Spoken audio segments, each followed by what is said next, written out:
One of the challenges we've always had, no matter how wonderful we thought SharePoint was the ability to work with content that was stored in SharePoint if we were ever disconnected. I know it's hard to believe, but these days there are times when we're not connected to a network. It could be in network challenged areas, sometimes where networks come and go or are up or down and not really reliable. Or it could be because we fly on airplanes or stay in hotels or otherwise are just disconnected. Well, there have been a couple of solutions that have been put out for a couple of versions of SharePoint, but they're no longer around. You may have heard about Microsoft Groove, or more recently, Microsoft Workspaces. Well, these were the predecessor of something called SkyDrive Pro. Before we go any further, I have to clarify that SkyDrive Pro and SkyDrive are two different things. SkyDrive is a personal information storage space that you can get for free from Microsoft. It's designed for individuals. I know a lot of students who use it because they need to be able to access files no matter where they are or what computer they're on, whether it's at home, on their laptop, or even at school. So there are some really good uses for individuals to use SkyDrive, and that's what that service is. SkyDrive Pro is new with Office and SharePoint 2013. It's designed for organizations. It's part of SharePoint, and it utilizes the same interface as SharePoint. As part of the installation of SharePoint and Office and everything else that your IT people are probably doing, each person also gets a SkyDrive Pro account that comes installed, so it probably just shows up and you don't think anything about it. By the way, if you're an Office 365 subscriber, you also get your SkyDrive Pro account with that.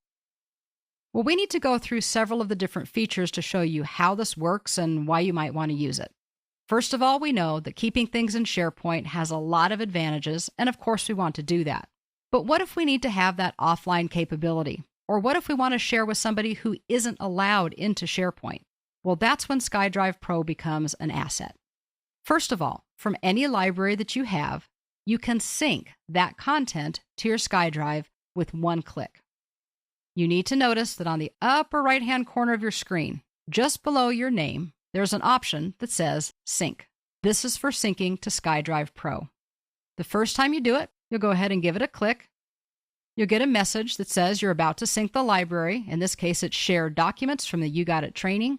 And it says you'll find these documents under Favorites in Windows Explorer. This goes back to linking content, just like linking any other kind of library, where it's going to be added to a special folder under your profile, under the Users folder on your hard drive. But they make it easy to find because it's part of Explorer. You also have the option to change that location if for some reason you don't like it.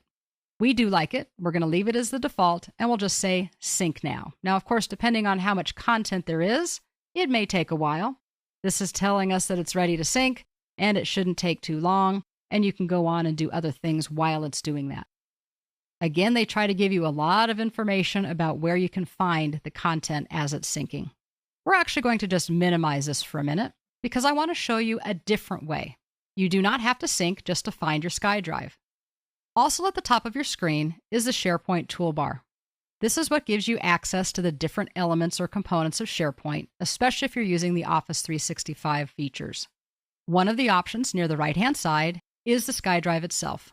And if you give that a click or a tap, it'll take you to your personal SkyDrive. Now, I want you to look carefully at this screen because it's an awful lot like SharePoint. Mine says Office 365 because we're running this particular demonstration through a subscription account. But at the top, we have the same ribbon with Browse, Files, and Library, just like you've seen everywhere else.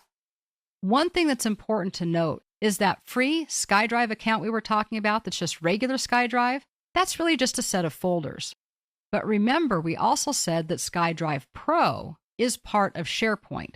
And what you see here is not a set of folders. It's not a location. It's actually a library. Therefore, you have all of the same features that you're used to working with regular SharePoint libraries.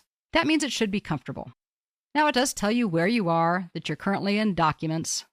It has similar activities that you can do, like adding new documents, dragging files here. On the left-hand side, it shows you the default organization. That there is a folder called My Documents. There's also one for Followed Documents. So if you're using SharePoint's following capabilities, those documents can be tracked.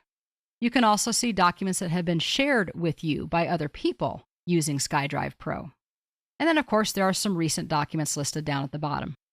In the main part of the screen, we see that this is just a library and it has a variety of content.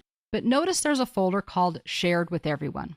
By default, anything that you put into your SkyDrive Pro library is private. Only you can see it, unless it's placed into the Shared with Everyone folder. And then, of course, it's shared with everyone. But everyone in this case means everyone in your organization. It's not available publicly.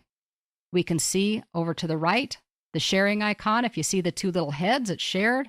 If you see the lock, it means it's just for you. You can work with these documents in a familiar way as well. They have an open menu, for example. So let's see, we have a worksheet that we can open. We'll click on the open menu. We get to see the preview. There's a URL we can share. We can edit it. We can share it. We can follow it. Or we can go to the open menu for more options. Let's start by sharing this file. Remember that by default, right now, it's private because it's not in my Shared with Everyone folder. What we need to do is simply add email addresses or names. Now, this is one of the great benefits that you see first off with SkyDrive Pro. When I keep content in SharePoint itself, only people usually in my organization can access it.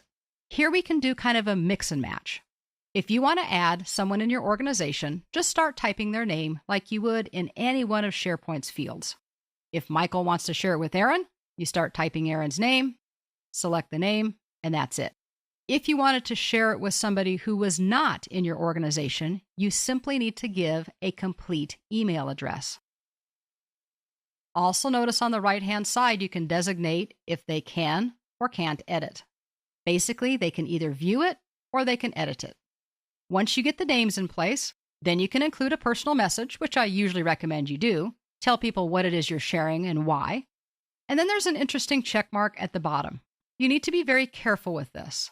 Requiring sign-in makes sense if people are within your organization. So in this case, for Erin, requiring sign-in is fine because she has to be signed into SharePoint anyway. However, Susan Jenkins is not part of this organization. And if this box is left checked, one of two things has to happen.